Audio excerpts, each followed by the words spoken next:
warahmatullahi wabarakatuh. Selamat siang dan salam sejahtera untuk kita semua.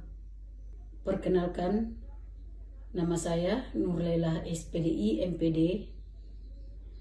Saya merupakan salah satu dosen tetap di program studi pendidikan Islam anak usia dini Universitas Muhammadiyah Parepare dengan NIDN 0917038304. Adapun mata kuliah yang saya ampuh adalah metode baca tulis Al-Quran atau biasa disebut dengan MBTQ dengan bobot 2 SKS yang dipelajari di semester ganjil.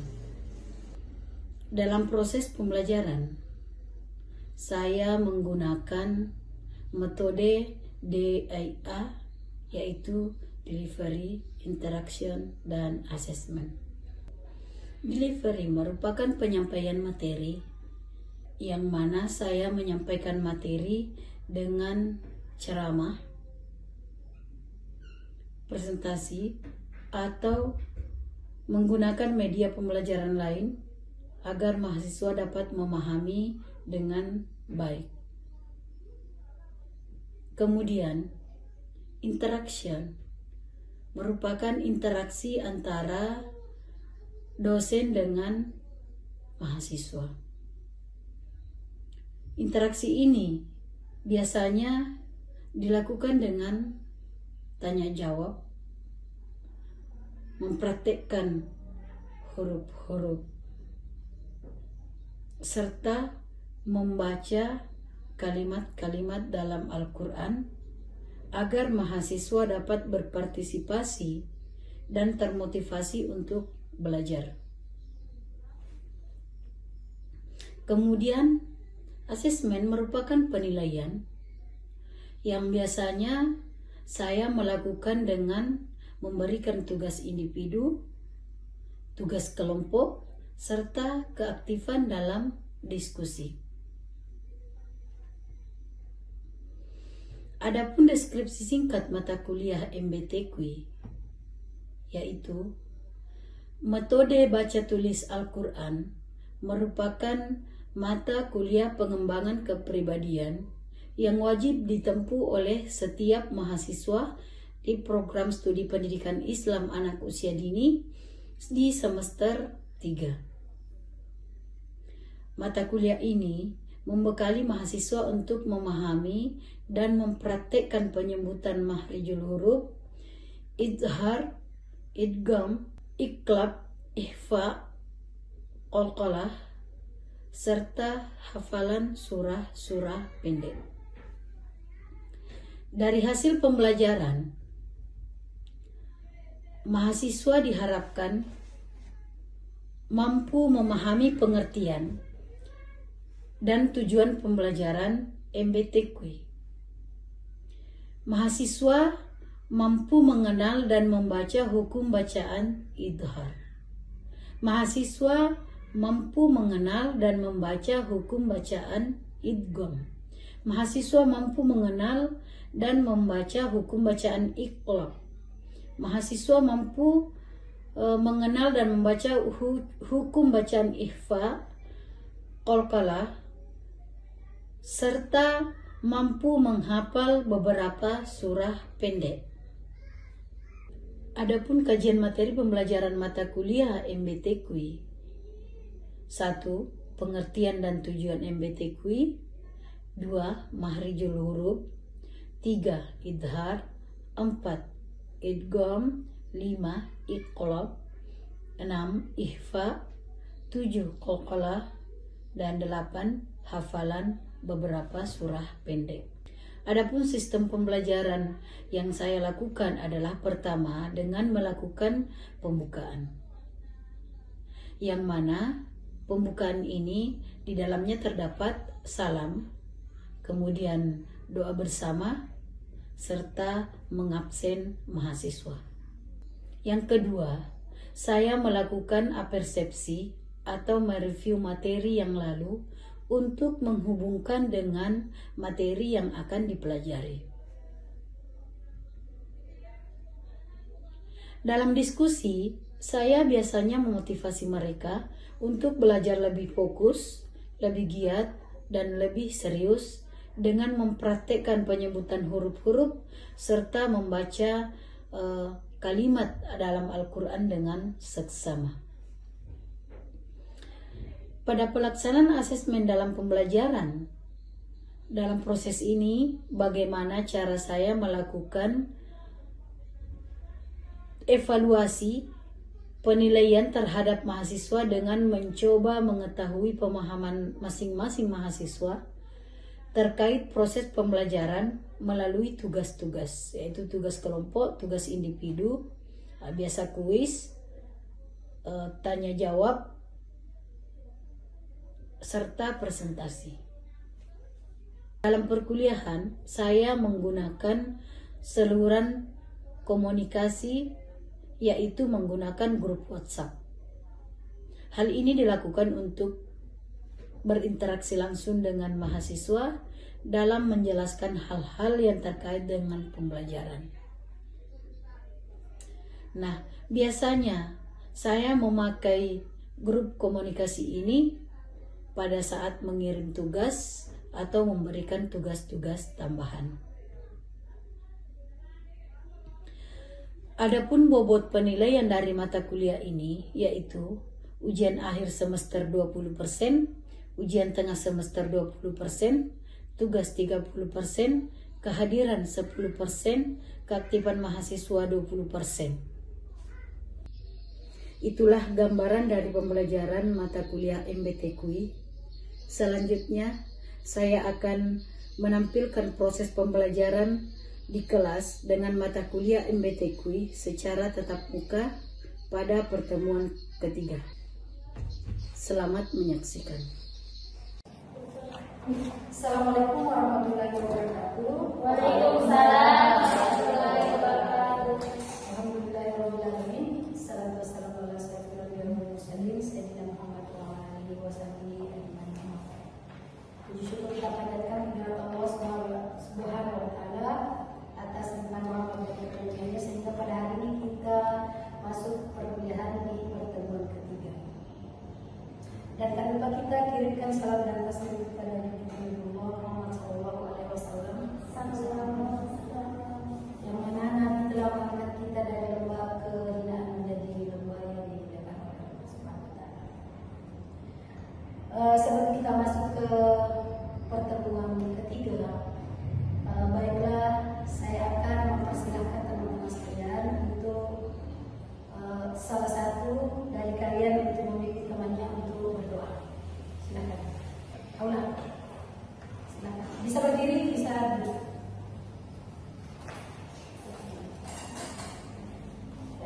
Baiklah, sebelum kita belajar, marilah kita bersama-sama berdoa terlebih dahulu.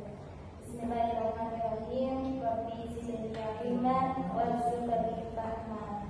Rabbi shrah li sadri wa yassir li amri wahlul 'uqdatam min lisani yafqahu qawli.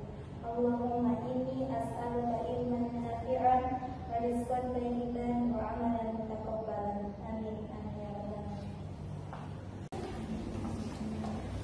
Selanjutnya saya akan mengakses teman-teman sekalian. Jadi yang pertama Maya Adriana, kemudian Febri Febrianti, kemudian Haslinda, kemudian Haula Al-Batul, lanjut Riri Divita, dan selanjutnya Rahmawati. Sebelum kita masuk ke materi, alangkah baiknya saya akan mereview kembali materi kita yang lalu terkait dengan pertemuan kedua kita. Jadi bagus mungkin saya depan ya. Jadi boleh sama bertanya dulu terkait dengan materi kedua kita, apa pengertian MBTQI dan tujuan mempelajari MBTQI. Kira-kira yang minggu lalu masih ada yang tahu apa pengertian MBTQI? Oke, Haula dulu. MBTQI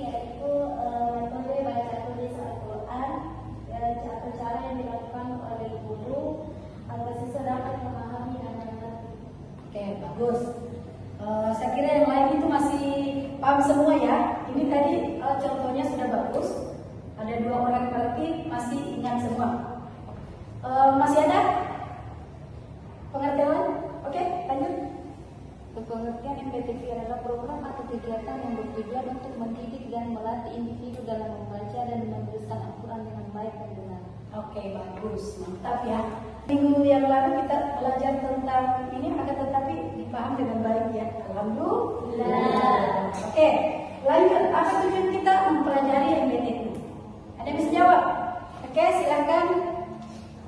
Tujuan MPTV terpelajarinya yaitu membaca Al-Quran dengan benar. Oke, ada yang lain? Oke, silakan. Belajar membaca dan menulis Al-Quran adalah sebuah ibadah yang bernilai tinggi di sisi Allah Subhanahu wa Ta'ala. Nah, masya Allah. Bagus. Apa kira-kira manfaatnya kita belajar Al-Quran? Untuk apa kita pelajari Al-Quran itu? Sebagai cara. Oke, silakan. Karena Al-Quran adalah pedoman hidup yang berisi petunjuk, pelajaran dan obat bagi. Masya Allah. Berarti Al-Quran adalah pengobat. Ada yang lain? Oke, silakan. Sebagai cara mendekatkan diri kepada Allah. Masya Allah. Berarti tidak ada lagi cara lain selain untuk membaca Al-Quran. Al-Quran itu memang adalah pembelajaran yang paling baik. Oke, alhamdulillah pertemuan lalu itu sudah anggap sudah mencapai pembelajaran kita yang lalu. Nah, selanjutnya kita akan belajar terkait dengan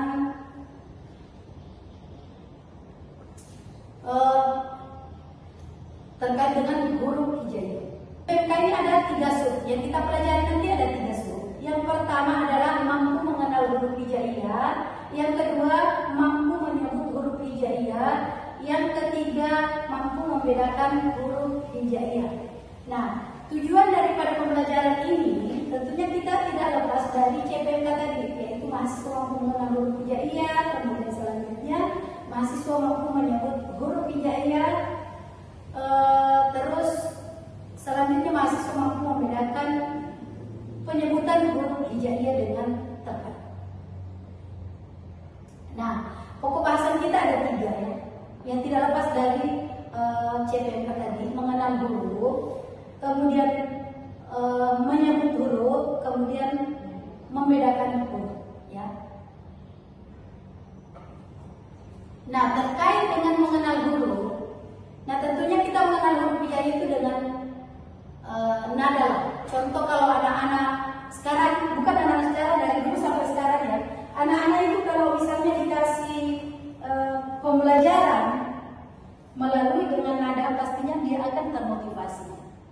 Nah, bagaimana caranya kita supaya anak-anak itu bisa menerima dengan baik? Nah, tentunya kita memberikan dengan nada irama. Nah, seperti apa nada itu? Nah, kita bisa lihat di internet, banyak sekali kan yang viral. Nah, ada yang viral alifun ba ta'un ta jimun ha'un kha'un dal. Coba bisa diulang itu bersama. 1, 2, mulai. Alifun ba ta'un ta jimun ha'un kha'un dal. Itu kan salah satu motivasi yang diberikan ke peserta didik agar mereka belajar dengan baik. Nah, belajar dengan baik, maka tujuan pembelajaran akan tercapai juga dengan baik. Nah, untuk itu kita lanjut ya. Nah, selanjutnya kita masuk ke pembahasan berikut, yaitu penyebutan huruf hijaiyah. Kita akan mempelajari terkait dengan penyebutan huruf hijaiyah. Jadi, penyebutan huruf hijaiyah itu pertama kita mengenalkan ada 30 huruf. Kemudian sebelum kita mengenalkan semua, awalnya kita harus memberi contoh penyebutan asal kata. Tidak langsung berharakatnya, akan tetapi asal kata dari huruf hijaiyah itu. Seperti alif tanpa baris, alif yang berdiri itu tanpa harakat atau tanda, itu dikatakan alif. Nah, kalau sudah dikasih tanda, itu bukan lagi alif, akan tetapi a. Kalau di bawah i, kalau di atas u. Nah, seperti itu.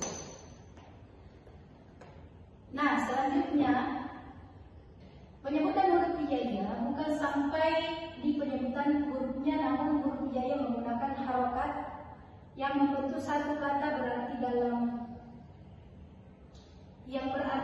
Al-Quran. Contohnya seperti bacaan fathah, a itu fathah, i kasrah, dan u dhamma. Nah ini dia contoh-contohnya.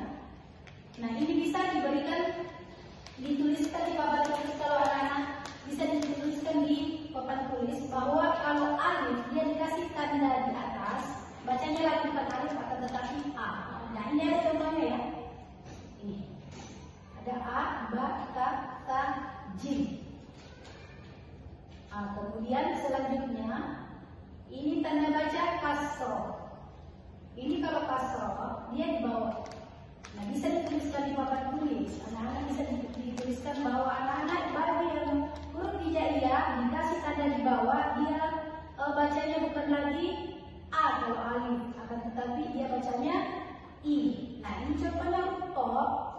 Ini ti, di, si, shin, si, ya.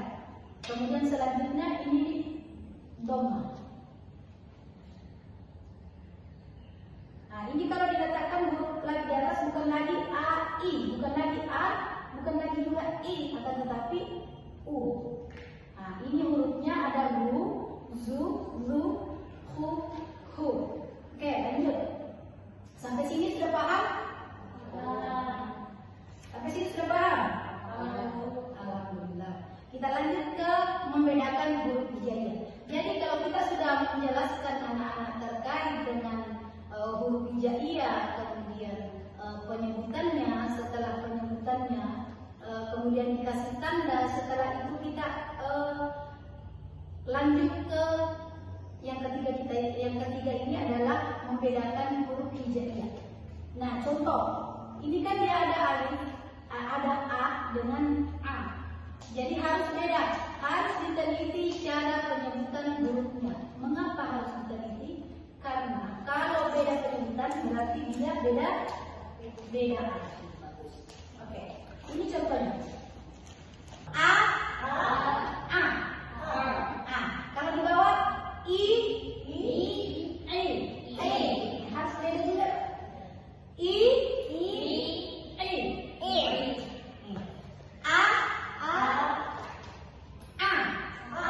Lanjut.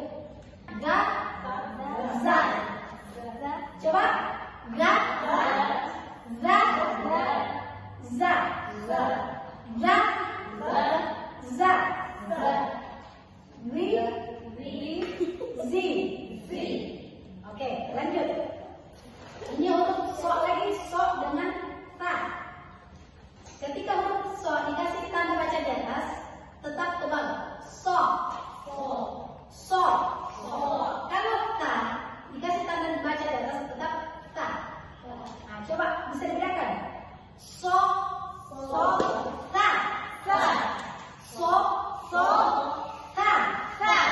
So, nah, harus kita kuasai juga. Karena kenapa? Kalau kita tidak kuasai, yang pastinya anak-anak kita tidak bisa.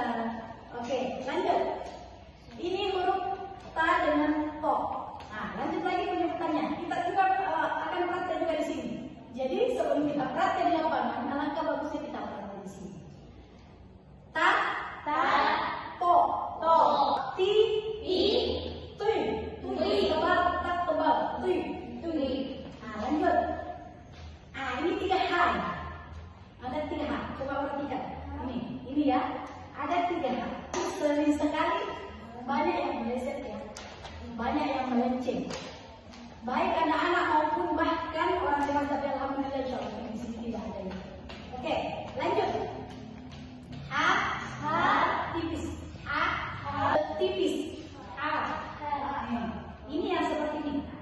Ini A. Ini A.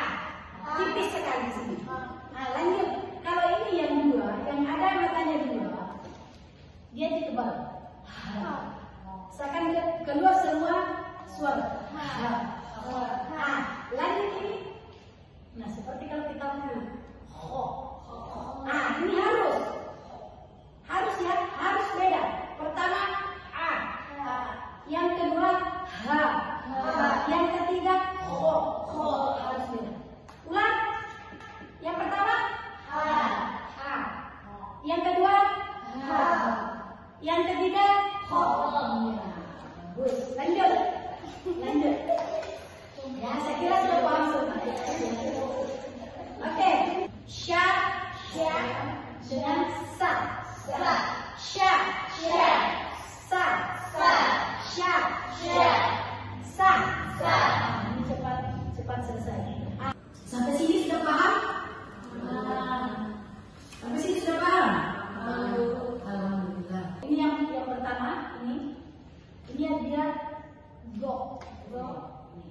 Ini go.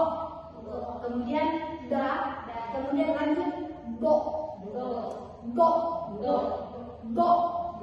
Nih, aduh. Coba yang pertama dulu. Go. T Z H O. Go. Tapi ini karena biasa ada bilang lado dulu ya. Waktu masih belajar itu orang tua dulu ada bilang lado. Ya. Nah sekarang kita udah kembali. Jangan lagi kita bilang lado, akan pakai go. Dia lebih baik kita bilang go daripada bilang do. Bilang go. Nah, lanjut kedua da. Biasa. Nah, yang ketiga go. Tebal. Kemudian ini tidak menyentuh semua langit-langit di atas. Do. Oke, lanjut. Ini yang terakhir. Ya. Yang terakhir adalah ko dengan k. Ini juga sudah banyak sudah paham sekarang. Yang pastinya kita harus kuasai sebelum kita turun ke lapangan. Kalau salah kita menyampaikan, berarti salah juga yang dipahami anak-anak.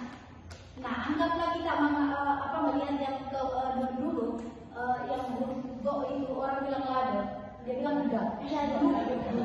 Nah, sekarang kita ubah persepsi.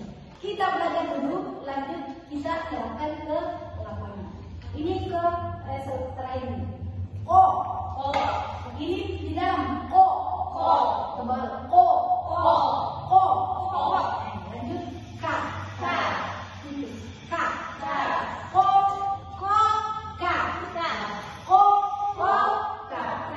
Bagus. Nah, jadi kira-kira sampai sini sudah paham nggak? Ya. Ada yang mau bertanya terkait dengan penyebutan tadi? Tidak. Alhamdulillah. Berarti sudah paham semua ya. Terkait dengan penyebutan.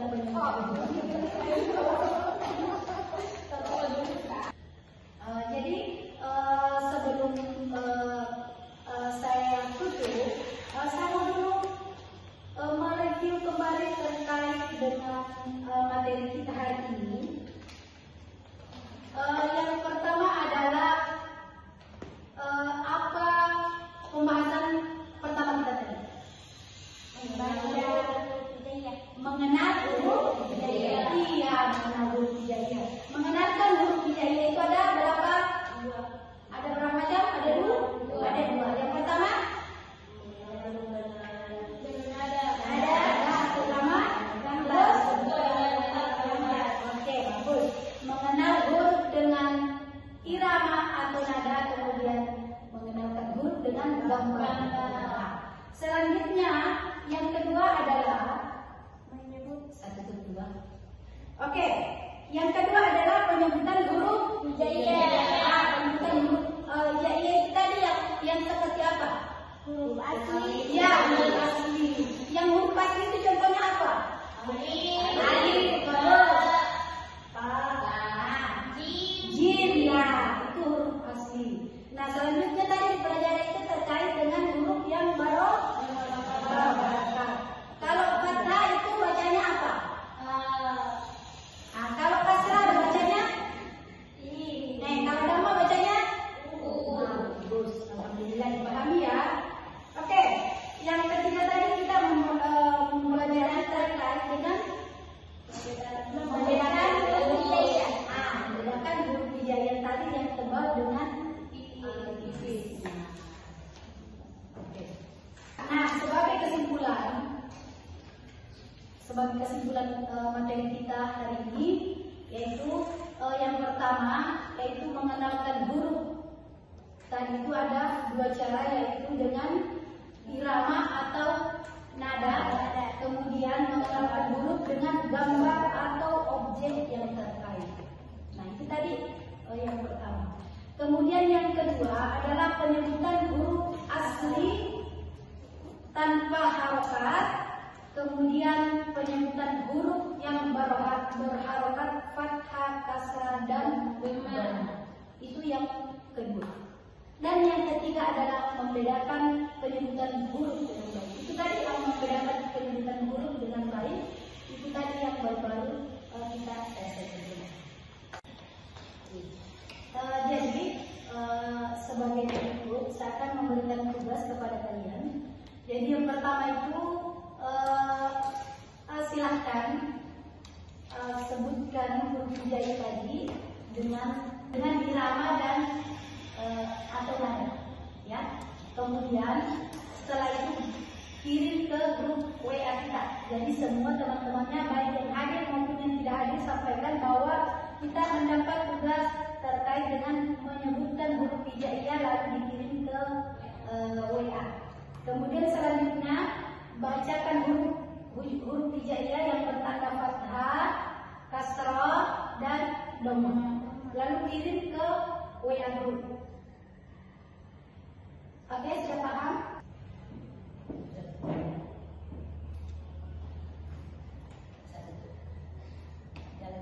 Oke, baiklah, saya akan menutup pembelajaran pada hari ini, yaitu pembelajaran pertemuan kita, yaitu terkait dengan mahjul, artinya penyebutan huruf. Mudah-mudahan apa yang kita pelajari hari ini bisa dipahami, dimanfaatkan serta digunakan dalam lingkungan kita. Mudah-mudahan menjadi pahala jariah. Amin ya rabbal alamin. Demikian, wabillahi taufiq wal hidayah. Wassalamualaikum warahmatullahi wabarakatuh. Waalaikumsalam warahmatullahi wabarakatuh.